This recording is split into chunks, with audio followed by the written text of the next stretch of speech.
Boa noite. Boa noite.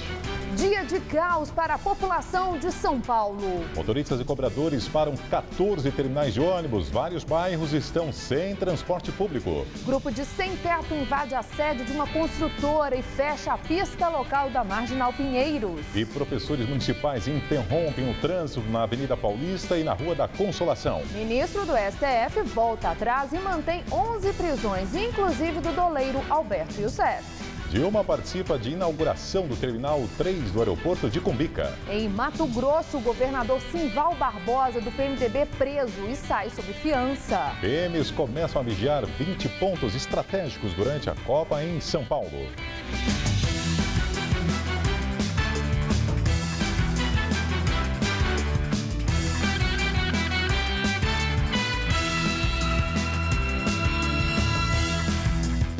Caos em São Paulo. Motoristas e cobradores paralisam e fecham ao menos 14 terminais de ônibus urbanos na cidade. A repórter Sabrina Pires está na Avenida Paulista e tem outras informações sobre a volta do paulistano para casa. Sabrina. Laerte, essa volta para casa está muito difícil nessa noite. São poucos os ônibus que circulam aqui pela cidade. Nós estamos aqui na Avenida Paulista e olha só, o ponto cheio e nenhum ônibus passando por aqui. A gente já está aqui há bastante tempo e olha, nenhum ônibus passa por aqui. Essa é a situação não só aqui na Avenida Paulista, mas em toda a cidade. Nós circulamos um pouco antes pelo centro, então a situação se repete. Pontos de ônibus lotados e muito trânsito. Aqui na Avenida Paulista até que não tem tanto, mas nós já registramos o maior congestionamento do ano. São 266 quilômetros de vias congestionadas, segundo a CET. Muito difícil circular por São Paulo porque não tem ônibus e os metrôs estão lotados. As estações de ônibus, claro, estão sobrecarregadas por causa dessa falta do transporte coletivo sobre rodas. E por isso a CET resolveu liberar o rodízio de veículos hoje para placas com o final 3 e também com o final 4. Portanto, quem estiver na rua e for rodízio hoje está liberado da multa. Os diretores do sindicato dos ônibus, eles estão reunidos para definir o que será feito a partir de agora, já que eles dizem que o sindicato não tem nada a ver com essa paralisação, que inclusive os pegou de surpresa. Já o sindicato dos metroviários também está reunido neste momento para definir se vai entrar em greve. Essa greve, se for acontecer, só na sexta-feira, essa resposta deve ser definida ainda hoje. Portanto, a recomendação é reagende os seus compromissos, realmente tente evitar sair de casa e, se possível, também, essa é uma situação emergencial, use o metrô. Mas mesmo assim, muita gente ainda aguarda um coletivo. Essa confusão começou logo cedo, veja como foi amanhã. Motoristas e cobradores iniciaram a paralisação no Largo Paissandu, no centro de São Paulo, por volta das 9h50 da manhã, formando uma fila enorme de ônibus. 2 veículos tiveram os pneus furados por manifestantes. Os passageiros prejudicados reclamaram do protesto. Não anuncia nada, a gente sai de casa, agora fica pensando como que vai voltar. Onde eu moro, tá tudo parado. Um corredor de 11,5, parece uma taturana. Na Avenida São João, o motorista que não aderiu à paralisação foi ameaçado pelos grevistas.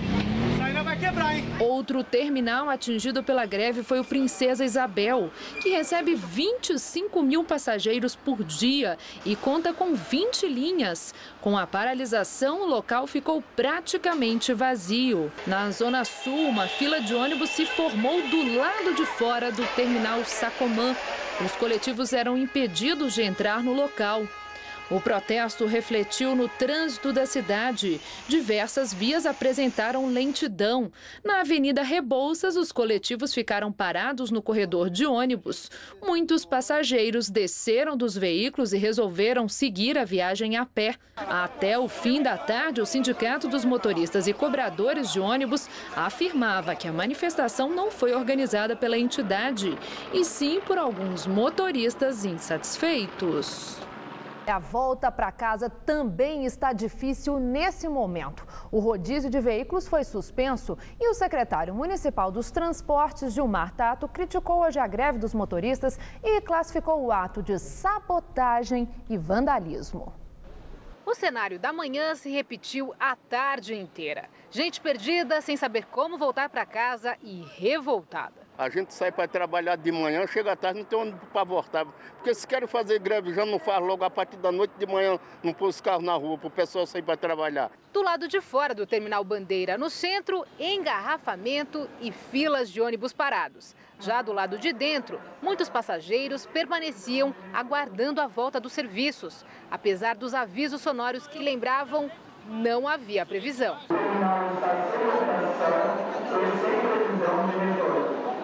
Estou aqui esperando, né, a vontade deles para nos atender, né? Depois de pagar tantos impostos, ficar aqui, à mercê.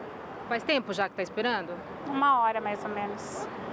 O sindicato disse que não tem nada a ver com a paralisação de hoje. Por isso, a prefeitura acionou o Ministério Público e a polícia para identificar quem são os responsáveis pelo movimento.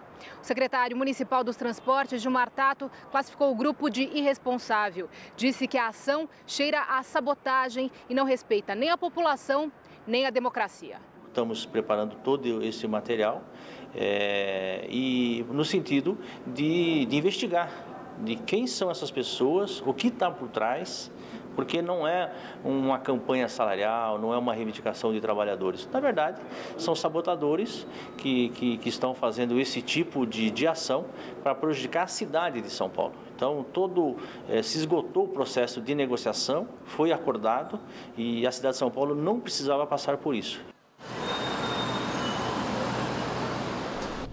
Movimento dos trabalhadores sem teto invade prédio da construtora Viver, na Vila Olímpia, zona sul de São Paulo. Os donos da empresa também são proprietários do terreno onde foi montada a invasão Copa do Povo, nas proximidades da Arena Corinthians, em Itaquera. Os manifestantes chegaram ao prédio onde fica a construtora Viver por volta da 1h30 da tarde e invadiram a recepção. O tumulto foi acompanhado pela Polícia Militar, que estima que cerca de 500 pessoas participaram do protesto. Os organizadores afirmam que foram 2.000. Os manifestantes invadiram o saguão do edifício onde fica o escritório da Viver Empreendimentos. Segundo a Polícia Militar, a manifestação foi pacífica. O objetivo do protesto é pressionar os proprietários da construtora, que também são donos do terreno onde fica a invasão Copa do Povo, em Itaquera, na zona leste de São Paulo, a retirar o pedido de reintegração de posse feito à Justiça. Depois de cerca de 3 horas de protesto, eles retornaram para a Zona Leste com a promessa de que amanhã serão recebidos pela presidência da empresa para discutir a situação do terreno da invasão Copa do Povo. Sempre será esse o objetivo do movimento, ocupar e buscar negociação pacificamente. Esperemos que nessa reunião de amanhã avance a negociação, senão nós voltará mais vezes.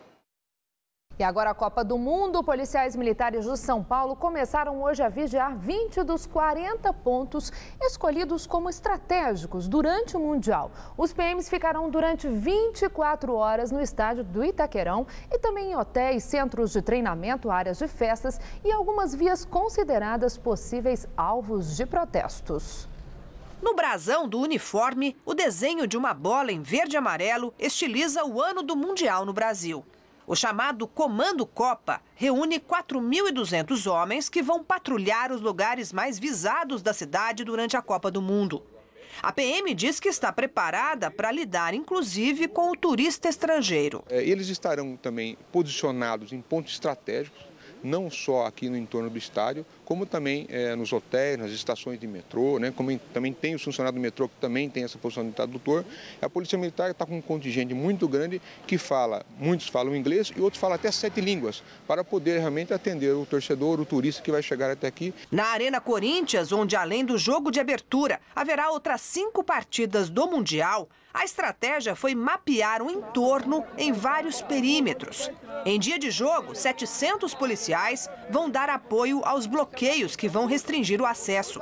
Num raio de 1 quilômetro da arena, só torcedores com ingresso vão poder passar. Dentro do estádio, a segurança é da FIFA. Mesmo assim, uma parte do batalhão de choque vai permanecer de prontidão no subsolo da arena e só vai agir em caso de tumulto. De acordo com o esquema montado, possíveis protestos não vão chegar nem perto do estádio. Os manifestantes serão barrados a uma distância considerada segura. Começamos com de 4 a 5 quilômetros e vai reduzindo até a proximidade de 800 a 1.000 metros do estádio.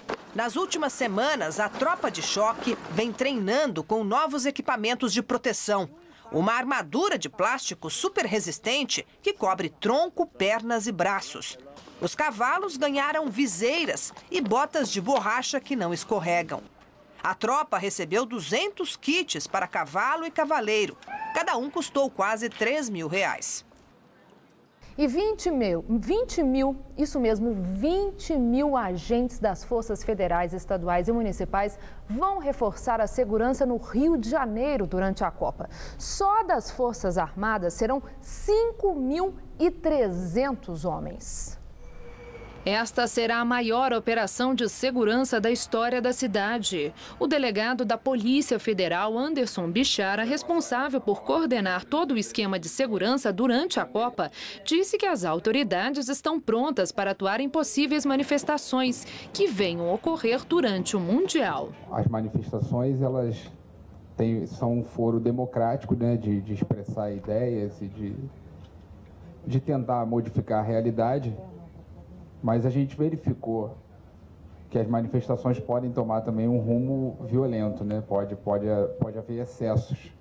Então, as manifestações, existe especificamente plano de contingência relativo a manifestações e, caso necessário, as forças vão atuar como vêm atuando. Sobre as greves da polícia que têm acontecido em diversos estados do país, o subsecretário de Segurança do Estado, Roberto Alzir, disse que no Rio não há um ambiente para uma greve generalizada. Achamos que o ambiente no Rio de Janeiro não é propício à existência ou à ocorrência de uma greve generalizada. Nós temos tido bastante avanços, seja a nível salarial, seja a nível de equipamentos para as polícias do Rio de Janeiro. Achamos que não há um ambiente propício à propagação de uma greve de cunho generalizado. Desde 2012, a Missão Paz da Igreja Nossa Senhora da Paz realiza um trabalho de mediação entre empregadores e imigrantes. O trabalho se intensificou com a chegada de centenas de haitianos a São Paulo. Santinho está há 2 anos em São Paulo. Conseguir um emprego aqui não foi fácil. Hoje trabalha e entende melhor o português. Mesmo eu não tenho nada para comprar as coisas que eu perdi, mas ainda tenho oportunidade para trabalhar, para ganhar, para comprar as coisas. A vaga surgiu depois dele visitar a Missão Paz, no bairro da Liberdade, centro de São Paulo. A organização tem recebido todos os dias pelo menos 40 novos empregadores em busca de mão de obra estrangeira. Júnior viajou a noite toda de Londrina, no Paraná, até São Paulo. Quer contratar funcionários que possa treinar para sua fábrica. Já empregou outros estrangeiros nessas condições. A coisa que eu mais vejo é a questão de não faltar no trabalho e realmente não ter preguiça na questão de fazer uma hora extra, algo nesse sentido que realmente a empresa está precisando no momento, eles não se opõem a fazer. Empresas são orientadas a não pagar menos que R$1.000 para os haitianos. Porque esse dinheiro ele vai ser remessado lá para o Haiti, né? Essa remessa para o Haiti passa por 2 moedas e passa também por taxas. Taxas no começo, no meio e no final do processo.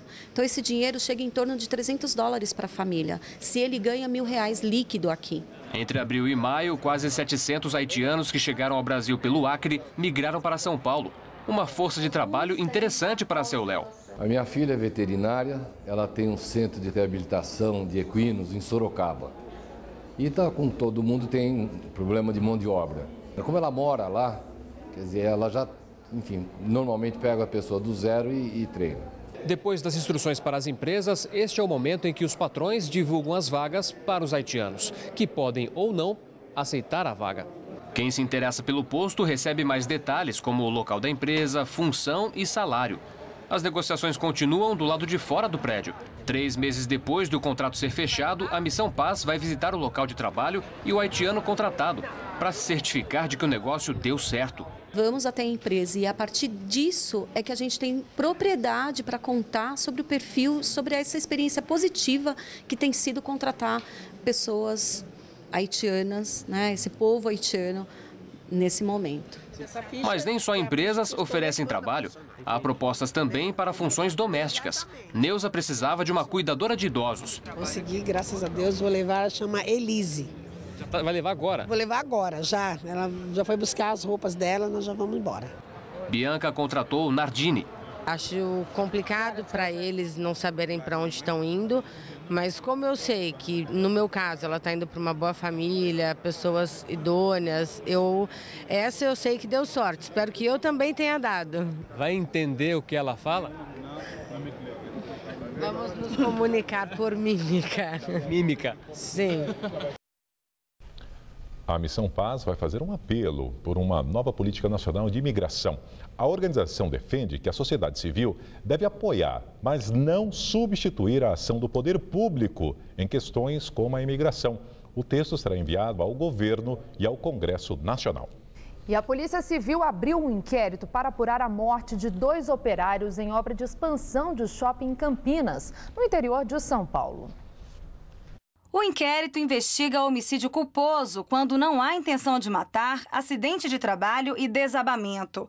Manuel Willis Bernardo da Silva, de 34 anos, e Francisco Célio Pereira da Silva, de 22 anos, ambos naturais do estado do Piauí, morreram ontem à noite após uma laje de concreto de 125 metros quadrados cair de uma altura de 6 metros sobre eles. A polícia científica fez uma perícia preliminar no canteiro e interditou as obras. A responsável pela obra, a Método Construtora, ainda não divulgou quantos trabalhadores estavam no canteiro no momento do desabamento. A empreiteira afirmou em nota que vai apurar as causas do acidente e que vai prestar todo o auxílio necessário aos familiares das vítimas. O Shopping Iguatemi lamentou o caso e afirmou que acompanhará a apuração da construtora contratada. O shopping também se colocou à disposição para colaborar com as investigações. Caos no transporte público em São Paulo. Agora são 15 terminais de ônibus fechados na cidade. A repórter Sabrina Pires está na Avenida Paulista e tem mais informações. Sabrina? Estela, a situação continua bem difícil. O que tem funcionado é carona e também uma outra possibilidade, ônibus metropolitano da MTU, que passa de vez em quando por aqui. As pessoas estão optando por essa possibilidade e algumas ainda aguardam aqui no ponto de ônibus. São vários pontos de ônibus lotados, as pessoas já estão há bastante tempo aguardando um coletivo e por aqui não passa nenhum, são 15 terminais de ônibus parados e essa situação está afetando o metrô, que está superlotado. O metrô informou que, neste momento, todas as estações estão com muita gente no espaço de embarque, de plataforma, mas que a operação está funcionando normalmente. Outra informação é que as empresas estão dispensando os seus funcionários mais cedo, assim como a Universidade de São Paulo também dispensou os seus alunos e a Fundação Casper Libero também o fez, justamente para as pessoas tentarem voltar para casa mais cedo, mas para tentar chegar em casa, porque realmente a noite está complicada. Estela. Muito obrigada, Sabrina. Em meio ao caos que nós estamos mostrando, provocado pelas várias manifestações, a presidente Dilma Rousseff veio a São Paulo e inaugurou o 3º terminal de passageiros do Aeroporto Internacional de Guarulhos. Dilma não falou com a imprensa. Pela manhã, a presidente Dilma Rousseff esteve em Gavião Peixoto, no interior do estado, e visitou o hangar da Embraer, onde será construído um supercargueiro, o maior do país. O segundo compromisso da presidente Dilma Rousseff foi aqui no Aeroporto Internacional de Guarulhos, onde ela participou da inauguração oficial do novo terminal de passageiros, que começou a operar no dia 11 deste mês. A capacidade inicial do terminal é para 12 milhões de pessoas por ano. Dilma estava acompanhada do governador Geraldo Alckmin e do ex-ministro da Saúde, Alexandre Padilha, pré-candidato do PT ao governo do estado. A presidente justificou o investimento na infraestrutura do aeroporto, alegando o crescimento da demanda pelo transporte aéreo no país, que veio com a melhoria da renda da população mais pobre. Eu tenho certeza que ele será um grande cartão de visitas que o Brasil apresenta para os nossos visitantes. O Aeroporto Internacional de Guarulhos foi fundado em 1985 e em 2012 foi concedido à iniciativa privada. Segundo a GRU Airport, até a Copa do Mundo, 8 empresas serão transferidas para o novo terminal, 25% dos voos internacionais. Até setembro, serão 21 empresas, representando 80% das operações internacionais.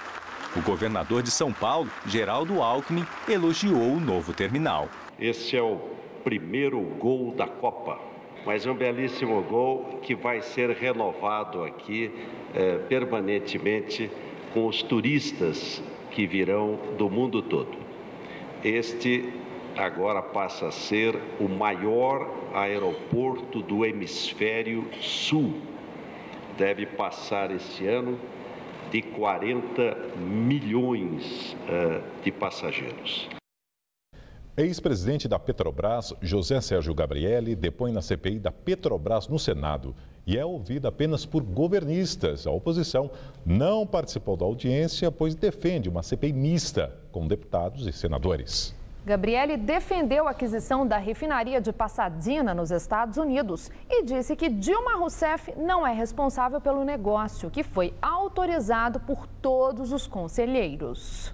A compra da refinaria em 2006 é investigada pelo Ministério Público Federal e pelo Tribunal de Contas da União, devido a suspeitas de irregularidades. Em abril, em entrevista ao jornal O Estado de São Paulo, Gabrielli cobrou que a presidente da República não podia fugir da responsabilidade dela. Em 2006, Dilma comandava a Casa Civil do Planalto e presidia o Conselho de Administração da Petrobras. Não considera a presidente responsável pela compra de Pasadena. A responsabilidade da compra de Pasadena é da diretoria da Petrobras e do Conselho de Administração, porque passou por todos os procedimentos internos da Petrobras. Então essa que é a questão chave. É um processo de decisão que não é individualizado. Foi um processo de decisão coletivo. Isso é que é importante chamar a atenção. Dilma alega que a decisão sobre a compra foi tomada com base em um resumo executivo falho, elaborado pela Diretoria Internacional da Petrobras. Oficialmente, a transação causou um prejuízo de 530 milhões de dólares. Pasadena não é um prejuízo afundado, inevitável e irrecuperável para sempre. Não é. Essa é que é a questão. Ela pode ser recuperada esse prejuízo. E é um prejuízo que não foi pago, ele foi reduzido os valores internos à companhia. Gabrielli negou que a Petrobras passe por um momento de crise. Segundo ele, isto é a bandeira da oposição. Eu acredito que essas forças são contrárias à Petrobras e querem desqualificar a Petrobras, criando essa falsa imagem de que a Petrobras anda em crise. Eu queria usar o último resultado da Petrobras para mostrar como ela não está em crise. A Petrobras teve 4 bilhões e pouco, 5, pouco bilhões de reais de lucro no primeiro trimestre de 2014. Operação da Polícia Federal contra a lavagem de dinheiro no Mato Grosso prende o governador do estado, Silval Barbosa. O governador, que é do PMDB, foi preso em sua residência, onde policiais cumpriam mandado de busca. No local foi encontrada uma arma com registro vencido. Ele pagou fiança e foi liberado. A Polícia Federal também realizou buscas na casa do deputado José Riva, do PSD, no gabinete do prefeito de Cuiabá, Mauro Mendes, do PSB, e na Assembleia Legislativa do Mato Grosso. Outros políticos e empresários importantes na região também estão sendo investigados. O deputado estadual José Riva, do PSD, foi preso. A Operação Ararat, que foi deflagrada no ano passado e já está na 5ª fase, apura um esquema de crimes financeiros e lavagem de dinheiro por meio de factorings de fachada. Ministro do Supremo Tribunal Federal, Teori Zavascki, reconsidera a decisão de libertar todos os presos da Operação Lava Jato da Polícia Federal. Com a mudança, 11 pessoas continuam presas, entre elas o doleiro Alberto Youssef, acusado de comandar um esquema de lavagem de dinheiro. O único preso liberado foi o ex-diretor da Petrobras, Paulo Roberto Costa. A decisão de suspender a libertação dos presos ocorreu depois que o juiz federal, Sérgio Moro, afirmou que havia risco de fuga dos envolvidos no caso para o exterior. Zavascki afirmou que não querer tomar decisões precipitadas e disse que aguardará a chegada das ações penais e inquéritos referentes à Operação Lava Jato antes de decidir quem permanecerá preso e quem será solto. E agora vamos ao comentário de política com José Neumann e Pinto. O meu pai, que era chefe político no sertão da Paraíba, Anchieta Pinto, me ensinou que decisão de justiça não se discute, cumpre-se. Não sou eu, que não conheço nada de direito, que vou aqui reagir contra o ministro Zavascki. Agora, como observador, comentarista, usando o meu direito à opinião, eu tenho o direito de estranhar que na segunda o ministro Zavascki resolva chamar ao Supremo o processo inteiro que o juiz Sérgio Moro, que é um dos juízes mais respeitados e respeitáveis do Brasil, está conduzindo em Curitiba, porque esta é uma questão do Supremo, porque tem 3 deputados envolvidos. Bom, aí soltou todo mundo. Na manhã seguinte, mantém 11 presos e solta o ex-diretor da Petrobras, Paulo Roberto Costa, que foi preso pela Polícia Federal, destruindo provas. Bom, eu acho que você não acredita que ele está em casa, mantendo todas as provas incólumes e esperando a Polícia Federal chegar de novo para levá-lo, né? Eu não tenho nada a comentar na decisão do juiz Zavascki, mas digamos que ele criou um novo tipo de jurisprudência, né? A jurisprudência ioiô.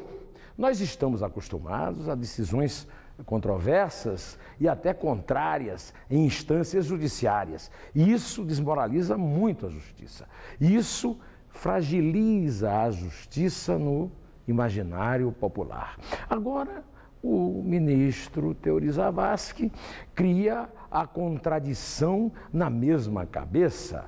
Disse que ninguém sabe o que é que se pode esperar da cabeça de um juiz. Disse também cada cabeça uma sentença. No caso do juiz, do nosso ministro Teori Zavascki, cada cabeça, ou seja, a cabeça dele, no mínimo 2 sentenças.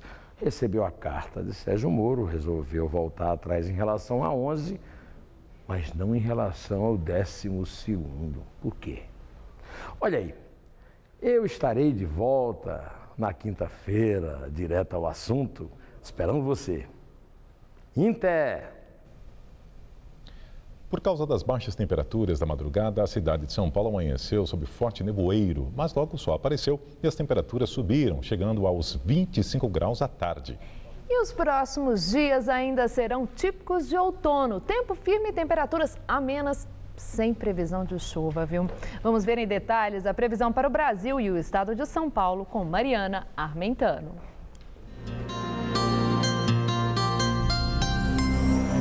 Os meteorologistas alertam para o risco de temporais amanhã no sul do Brasil. Um sistema de baixa pressão e uma frente fria em formação fortalecem áreas de instabilidade sobre toda a região. Como dá para ver no mapa, a quarta-feira será de muita chuva, com risco inclusive de raios, ventania e queda de granizo do Rio Grande do Sul ao sudoeste do Paraná. Há previsão de chuva volumosa também do leste de Pernambuco ao estado do Ceará. E o tempo segue sem muitas mudanças nas outras áreas do país. Máxima amanhã de 19 graus em Porto Alegre, 27 em Recife e 30 graus no Rio de Janeiro. Já em todo o estado de São Paulo, a quarta-feira será bem parecida com o dia de hoje. O sol predomina, o céu fica praticamente sem nuvens e não há condições de chuva. No interior, a umidade relativa do ar fica baixa, entre 20% e 30%, e faz calor. A máxima amanhã chega aos 31 graus em Araçatuba e aos 32 em Votuporanga. Em Ribeirão Preto, calorão também de 30 graus. E no litoral, a máxima fica em torno dos 27 graus. Em toda a faixa leste, incluindo a Grande São Paulo, o dia deve amanhecer com névoa. Nesta quarta-feira, mínima de 15, máxima de 25 graus aqui na capital. Na quinta esquenta, máxima de 27. E na sexta-feira voltam as condições de chuva e faz friozinho. Mínima de 16 e máxima prevista de 22 graus. Eu volto daqui a pouco no Jornal da Gazeta, edição das 10. E agora as notícias do esporte com Estela Gontijo e Celso Cardoso. Foi confirmado o novo jogo na Arena Corinthians como teste para a abertura da Copa do Mundo. E a CBF atendeu ao pedido de Jerome Valcke, né, Celso Cardoso? Pois é, Estela, a Confederação Brasileira não teve como dizer não à solicitação do secretário-geral da FIFA. Então, a Arena em Itaquera vai receber dia 29 Corinthians e Cruzeiro em partida válida pelo Campeonato Brasileiro. Apesar do otimismo demonstrado pelos membros do comitê organizador local após a partida de domingo entre Corinthians e Figueirense, Jerome Valcke entende que o funcionamento do estádio com as arquibancadas temporárias precisa ser avaliado. Os serviços de telefonia também não foram dentro do que a FIFA considera ideal. Outro fator que preocupa é o trânsito na região. Alto índice de congestionamento foi registrado no último domingo. De acordo com Valcke, há de se ter 100% de comprometimento para que tudo ocorra bem na abertura do Mundial, dia 12 de junho. E ainda falta um laudo, né, do Corpo de Bombeiros para a realização desse jogo com o Cruzeiro, né, Celso? E a Copa do Mundo também foi tema, claro, de entrevista com Pelé. O ex-jogador falou sobre o Mundial durante o evento no México e, claro, deu os seus palpites. Em um evento no México, o rei do futebol colocou em prática o resultado das aulas de espanhol e falou de vários assuntos. O primeiro, as seleções que ele aponta como favoritas para levar a Copa. Neste momento, para mim, as equipes europeias, que já vi muitos jogos, as equipes da Europa que eu creio que está muito bem, não sei se vai ganhar o Mundial ou se chega à final. Mas as duas equipes, Espanha e Alemanha. Depois, a conversa foi sobre Neymar. Não é justo pôr o peso de ganhar Mundial nas costas de Neymar. Neymar é nossa cria de Santos, não? Saiu de aí. Mas Neymar vai jogar seu primeiro Mundial. Pelé também falou da situação dos estádios, que há 23 dias do Mundial ainda estão inacabados. Há 6 anos atrás já sabíamos que o Brasil ganhou o direito de ter a Copa do Mundo.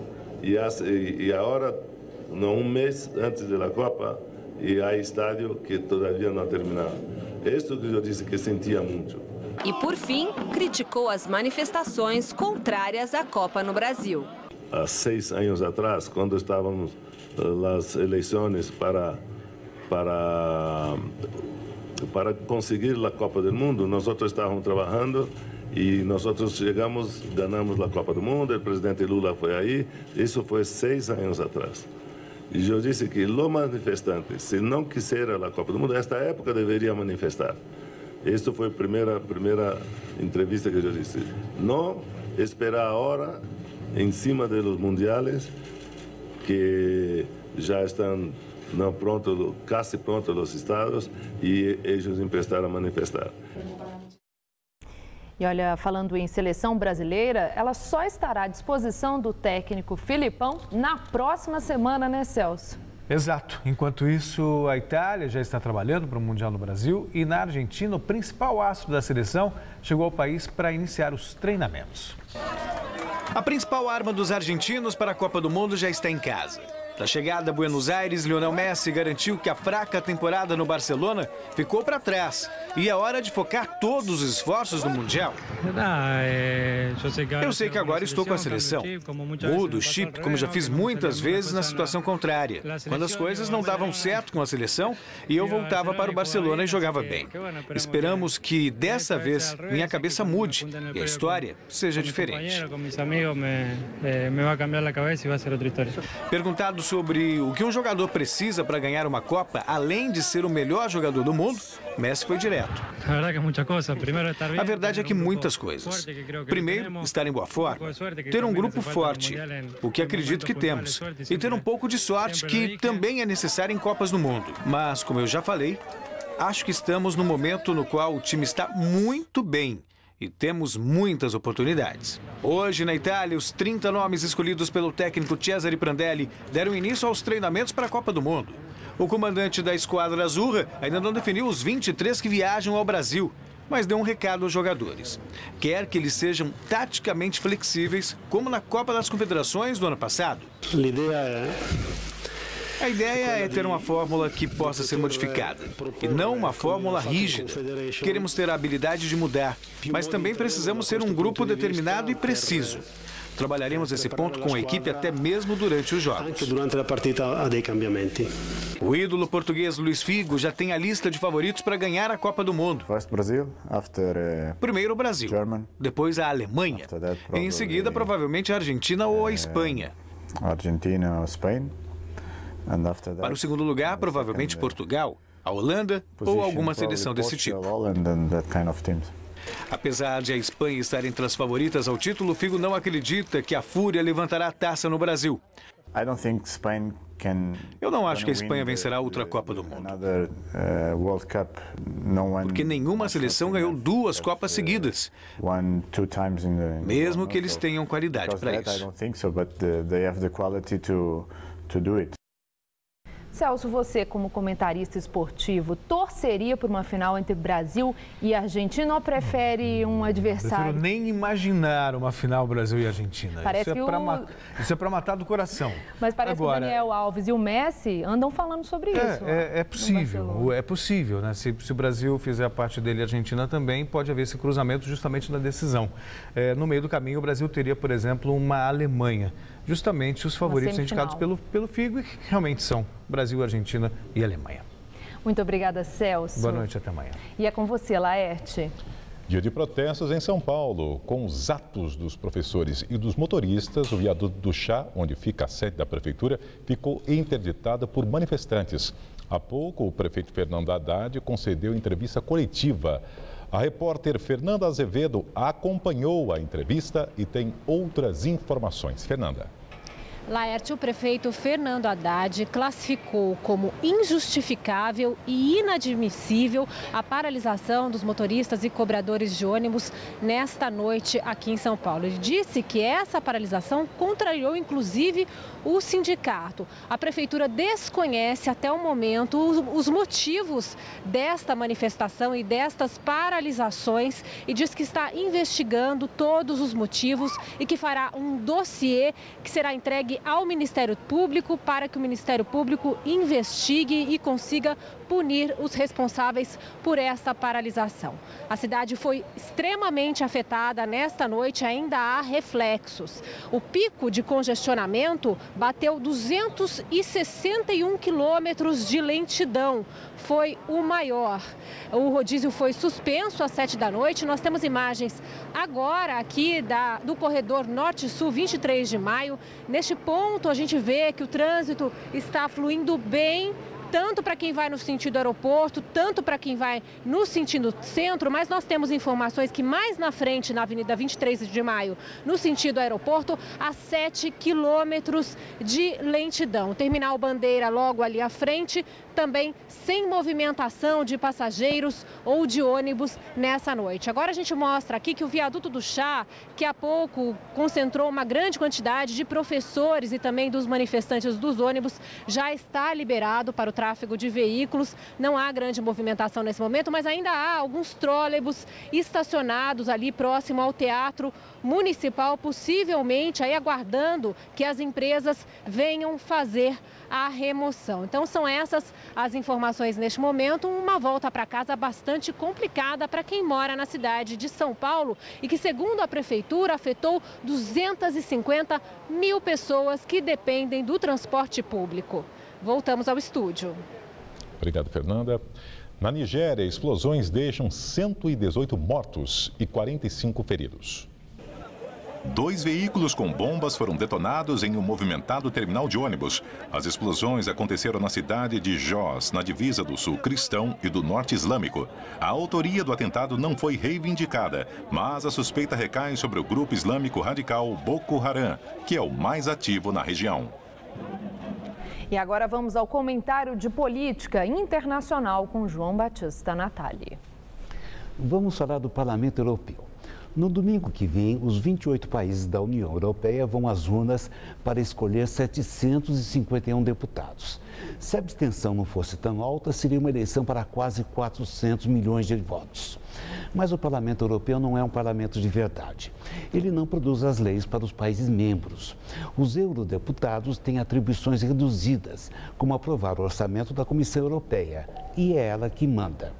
Mesmo assim, as eleições de domingo serão um bom termômetro. Haverá um previsível crescimento da extrema-direita nacionalista. Esse grupo de partidos tem hoje apenas 57 deputados. A bancada será multiplicada por 4 ou 5. Um levantamento feito pela London School of Economics diz que a direita raivosa deve liderar a votação na Bélgica, Reino Unido, França, Finlândia e Holanda. Essa gente é racista e tomou carona na impressão de que a União Europeia cria mais problemas do que resolve. Mas a Europa Unida nasceu há quase 60 anos, como um acordo alfandegário. O bloco radicalizou sua interdependência há pouco mais de 2 décadas, com o Tratado de Maastricht. A Europa deixou de ser dos empresários para ser dos cidadãos. Se eu sou francês, eu posso trabalhar na Alemanha. Se eu sou britânico, eu posso estudar na Itália.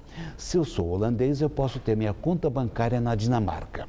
Só que essa estrutura não minimizou a crise econômica de 2007.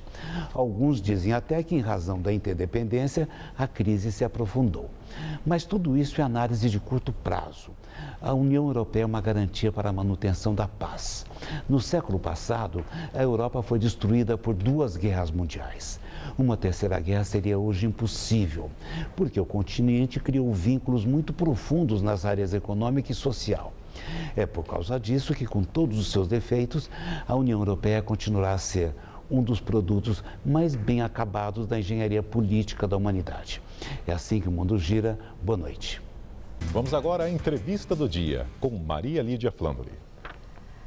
Brasil chega de bola fora. Essa é a campanha mundial da Anistia Internacional contra a repressão dos protestos na Copa em defesa do direito da livre manifestação. E a nossa entrevistada é a geógrafa Renata Neder, assessora dos direitos humanos da Anistia Internacional, que atua no acompanhamento das violações dos direitos humanos no contexto dos mega eventos esportivos. Renata, obrigada por estar conosco. Bom, vamos começar dizendo por que a Anistia sentiu a necessidade de uma campanha com essa. Brasil, chega de bola fora. Boa noite, Maria Lídia. Obrigada por receber a gente aqui hoje. A gente decidiu lançar essa campanha antes da Copa do Mundo, depois do que a gente viu em relação aos protestos no ano de 2013. De um lado, a gente se preocupou com a atuação da polícia, das forças de segurança durante o policiamento dos protestos. A gente viu que existia uma atuação com uso excessivo e desnecessário da força, muitas vezes uso abusivo das chamadas armas menos letais, como gás lacrimogênio e balas de borracha, o que resultou em diversas pessoas feridas, inclusive com lesões permanentes. E, de outro lado, a gente também viu com preocupação a aplicação da legislação brasileira existente para enquadrar os manifestantes detidos e as novas propostas de lei que estão sendo debatidas hoje em dia, desde o final do ano passado, na verdade, no Congresso Nacional. E quer dizer, a liberdade de expressão e a manifestação pacífica são um direito humano. Independente do contexto, independente da Copa do Mundo, a gente precisa garantir o direito à liberdade de expressão e manifestação pacífica. Agora, essa é uma campanha mundial, né? Eu vi que vocês estão mobilizando vários países que já aderiram e as pessoas estão aderindo com assinatura. Isso está sendo feito como? Online? Isso, nós temos um site, quem quiser assinar essa petição e se juntar à campanha pode acessar cartãoamarelo.net. Lá vai encontrar alguns casos específicos, também vai ver o texto da petição e aí as pessoas podem usar a sua própria liberdade de expressão para se juntar a essa campanha em defesa da liberdade de expressão e manifestação pacífica. A gente lançou essa campanha junto com mais de 20 países onde a Anistia Internacional atua e temos já milhares de assinaturas. Quer dizer que está havendo, então, interesse, está havendo adesão. Mas tem uma coisa interessante, assim, as manifestações, de fato, no Brasil, elas causaram uma perplexidade muito grande, deram um susto nos políticos, nos governos. Nós vimos, né, acompanhamos isso, porque não estávamos habituados com esse tipo de manifestação. Houve repressão logo no início, mais enérgica, digamos. Mas depois o próprio poder público parece que mudou a orientação em relação a esse controle na manifestação para que fosse pacífica. Ainda há prisões, mas tem o fator fator Black Blocs, que eu gostaria de ouvi-la sobre isso. A Anistia Internacional apoia o direito de protestar ao modo deles, desses Black Blocs que vêm mascarados e que partem para a violência e depredam? Então, o que é um direito humano é a manifestação pacífica. Pacífica. Por isso, o tempo todo, a nossa fala é sobre a liberdade de expressão e o direito à manifestação pacífica. É assim que está garantido internacionalmente, é assim que está lá no site da nossa petição.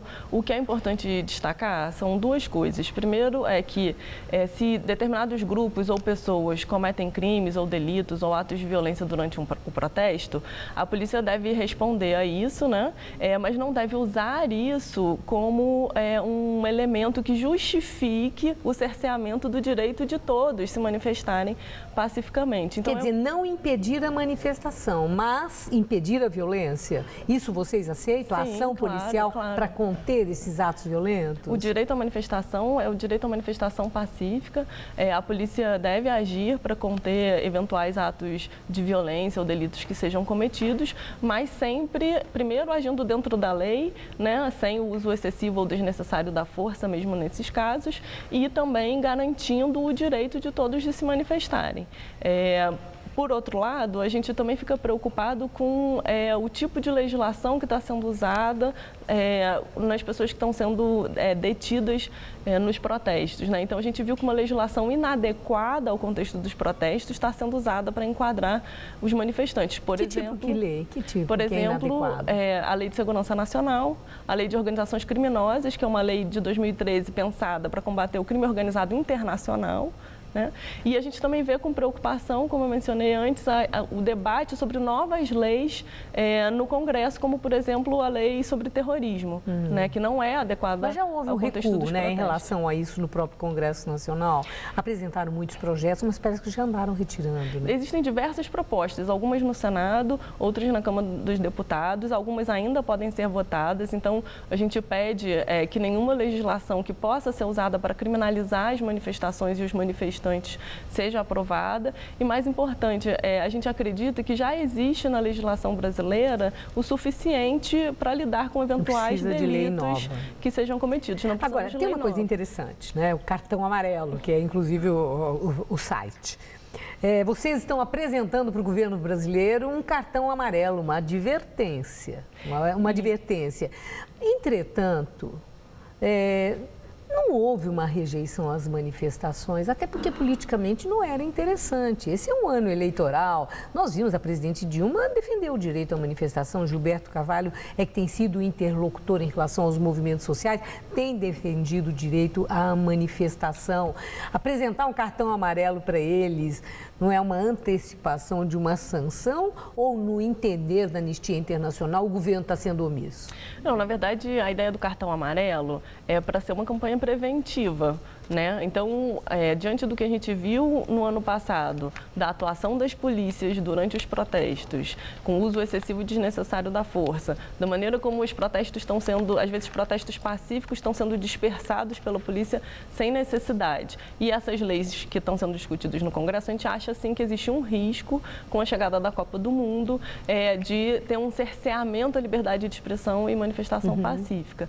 Hoje mesmo aqui no jornal, né, foi noticiado, por exemplo, a presença das Forças Armadas e da Força Nacional durante a Copa do Mundo nas cidades. Então, é importante que todas as forças de segurança, seja a polícia, seja Forças Armadas, Exército, seja a Força Nacional, estejam devidamente treinadas para cumprir o seu papel de garantir a segurança pública, mas garantindo também o direito, né, à liberdade de manifestação pacífica. Certo. Agora, eu tenho certeza que quem está nos assistindo, né, tem muita gente que deve ter ficado sensibilizado com essa ideia, que concorda e que quer ir à manifestação e ter segurança. Quem quiser subscrever, assinar essa campanha, vamos repetir aquele site que você falou? Vamos repetir. O site é cartãoamarelo.net, campanha da Anistia Internacional pela garantia ao direito à liberdade de expressão e manifestação pacífica no contexto da Copa do Mundo e sempre. Muito obrigada, Renata. Obrigada. Uma boa sorte, uma boa noite. Estela. Acidente entre trens na Rússia deixa pelo menos 6 mortos. O número de feridos ainda é incerto. Um trem de carga descarrilou e acabou se chocando com um outro de passageiros e atingiu 2 vagões da composição. O acidente ocorreu a cerca de 80 quilômetros da capital Moscou. Ainda não se sabe o que causou a colisão. Tropas russas já recuaram 10 quilômetros da fronteira com a Ucrânia, segundo o porta-voz da Guarda de Fronteira ucraniana. O governo russo já tinha anunciado o retorno das tropas em março, porém, essa é a primeira vez em que se vê uma movimentação significativa, o que pode amenizar as tensões políticas entre os dois países, a 5 dias das eleições em Kiev. Na Índia, Sônia Gandhi e seu filho Rahul se ofereceram para renunciar aos seus cargos como líderes do partido do Congresso após derrota nas eleições para o Partido Nacionalista de Narendra Modi. Porém, essa oferta foi recusada pelos chefes do partido em uma tentativa de zelar pela reputação da principal dinastia política da Índia. Dos 67 anos de independência do país, o Partido do Congresso governou por 54. Porém, as altas taxas de desemprego e acusações de corrupção desbancaram a dinastia Nehru-Gandhi do poder. Moradores da Bósnia começam a contabilizar os danos após uma das piores enchentes do país. Segundo o ministro de Relações Exteriores do país, mais de 100 mil casas estão inabitáveis e cerca de 1 milhão de pessoas estão sem água potável. Outra preocupação do governo são as minas terrestres, que se deslocaram com as enchentes. Elas foram colocadas na Guerra da Bósnia entre 1992 e 1995. Enquanto isso, na Sérvia, o governo anunciou 3 dias de luto pelas mais de 40 pessoas mortas no desastre natural. E uma última notícia: policiais civis e federais devem fazer paralisação em diversos estados amanhã. O Sindicato dos Policiais Civis dos estados de Alagoas, Bahia, Minas Gerais, Pará, Rio de Janeiro, Paraíba, Rondônia, Santa Catarina e São Paulo decidiram aderir a uma paralisação de 24 horas prevista para acontecer nesta quarta-feira. Já a Federação Nacional dos Policiais Federais afirma que a categoria irá parar as atividades também amanhã. No entanto, serviços considerados essenciais, como emissão de passaportes, plantão de atendimento e plantão aeroportuário, serão mantidos. E o Jornal da Gazeta fica por aqui. A edição de hoje pode ser vista daqui a pouco no site youtube.com/Jornal da Gazeta. E mais notícias você acompanha no Jornal da Gazeta, edição das 10. Uma boa noite. Nós voltaremos amanhã às 19 horas. Uma excelente noite para você e até lá.